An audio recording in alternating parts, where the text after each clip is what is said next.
In this video, I will be covering further on the treatments for long COVID using the mindset framework. This is the M for medications, I for interventions, N for neuroscience, D for the diet and microbiome, S for the sleep, E for physical activity and exercise, and T for therapies of mind and body. Now, this part here, I'd be next looking at D, the diet and microbiome.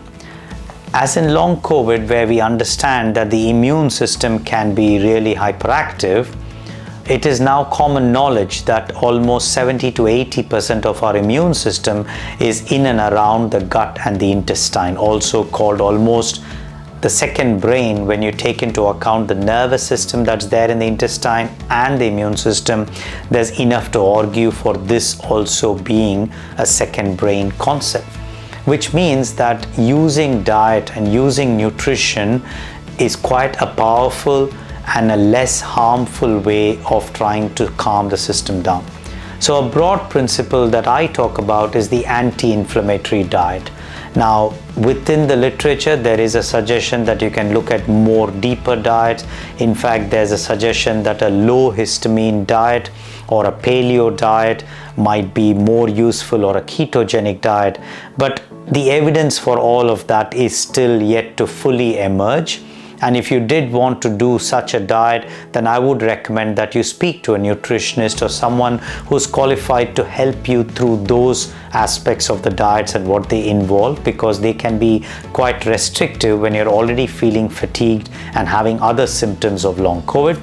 But a broad anti-inflammatory diet, which is a predominantly whole food, plant-based diet with as little processed foods as possible, with some reduction of dairy, definitely of sugar, and possibly of gluten, is all worth trialing alongside a good hydration strategy.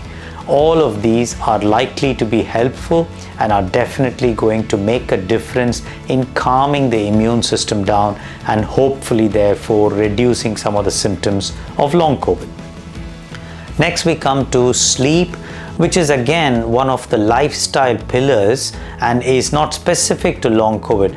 But we find that when you can optimize your sleep, when you can ensure that you can keep between the 7 to 9 hours, then managing your fatigue during the day, managing your pain during the day becomes a lot easier, because optimizing sleep means that you are giving enough time for the brain and the immune system within the brain to do a good cleanup job and try to achieve some reduction in the inflammation within the brain when you're sleeping. So that's the rationale for optimizing sleep. Now, there is a role for looking at sleep trackers or monitoring your sleep, and I've done other videos which I can link to on understanding on improving sleep using the basics of sleep hygiene and how you can incorporate those routines to optimize sleep. Next, we come to physical activity and exercise. Now, this is a hugely important step, and it's a learning that we have done, is that there used to be a consideration that the ME/CFS literature would have this component or concept called graded exercise, but this has been comprehensively outlawed and it is understood to be a flawed concept. So I don't think graded exercise should be done. However, pacing is a very, very important strategy, and pacing, planning and prioritizing your physical activity and doing it in a way that doesn't make your existing symptoms worse is the way forward.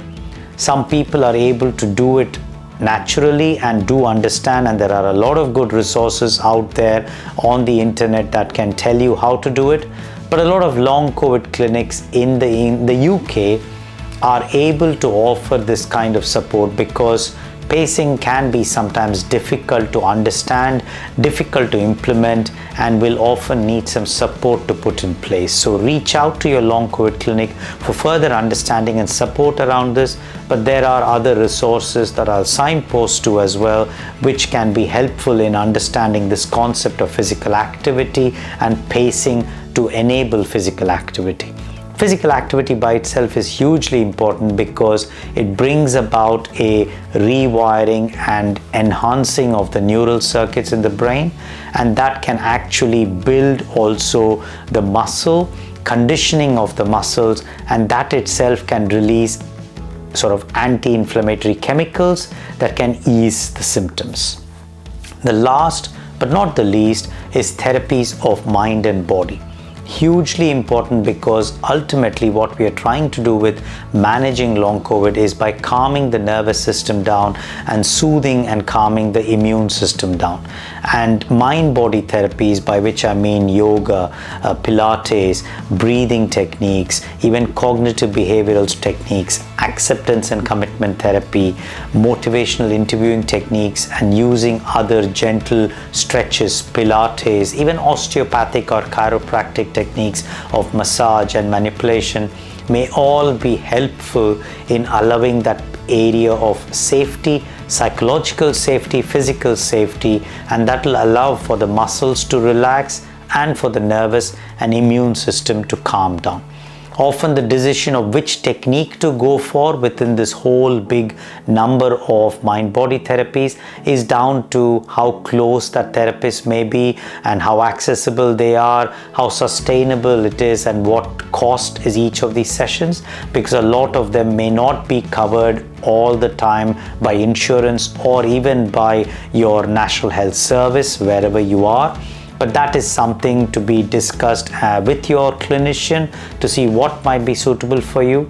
And the aim with all these techniques that we've talked about in these videos is to put together a toolkit, a set of strategies from each of these parts of the framework of mindset to make and create something that works for you and makes the difference in managing your long COVID to the best of your ability, so that you know at what stage you need to reach out to your healthcare professional in your long COVID clinic for more help.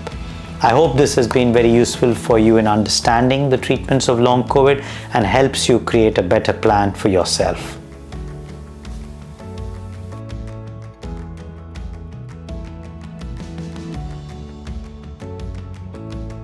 Hi, I hope you enjoyed that video. If you want to hear and see more, then please click the subscribe button and hit the notifications button so that you'll know when the next video is released.